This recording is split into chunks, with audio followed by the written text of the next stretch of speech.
Alexandria Ocasio-Cortez isn't simply passionate about socialism. She also says she's so worried about the environment that she can barely function. Last week, she took a jet to Copenhagen and was reduced to tears thinking about how irresponsible it would be for her to have children.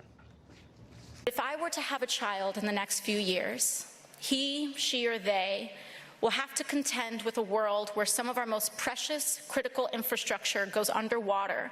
I speak to you as a human being, a woman whose dreams of motherhood now taste bittersweet because of what I know about our children's future, and that our actions are responsible for bringing their most dire possibilities into focus.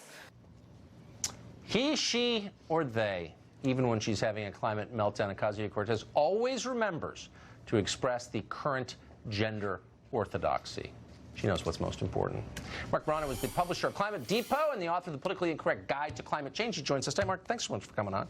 So I don't want to dismiss this as what it obviously appears to be, which is something that a psychiatrist would address. I mean, this does seem lacking in perspective. I think this is pretty common. I don't think she's the only person who feels this way.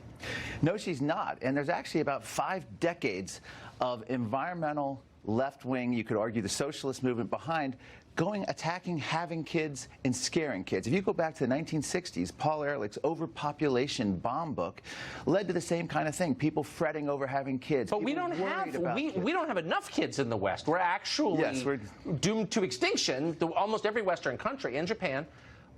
Are they aiming this at Africa?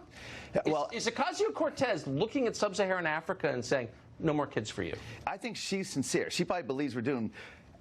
Al Gore himself went to a Bill Gates function and said Africa's projected to have more population than China and India combined. And he called for what he called, quote, ubiquitous fertility management in Africa.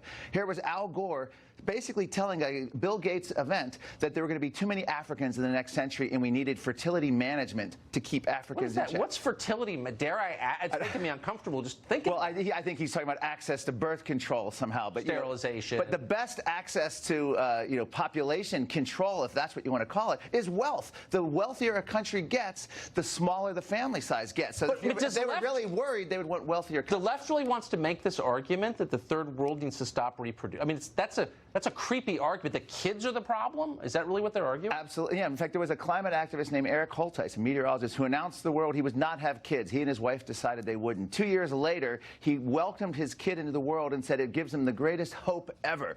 Kids are hope.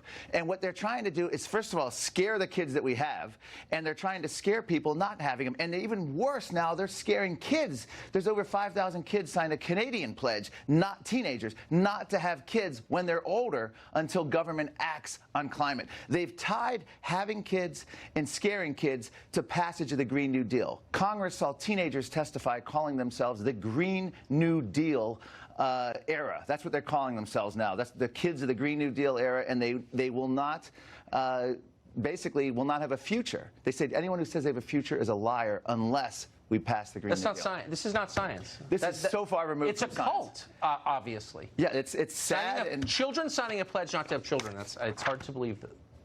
This is deeply the state. It's the regulatory state using kids now to try to argue. They're using the climate scare as nothing but the latest environmental scare to push central planning, sovereignty limiting treaties, and wealth redistribution. There's nothing unique about the global warming scare. Every scare since the 1960s has had the same solutions. Right. More power for them. Mark, thank you for that. Thank you, Tuck. I appreciate it.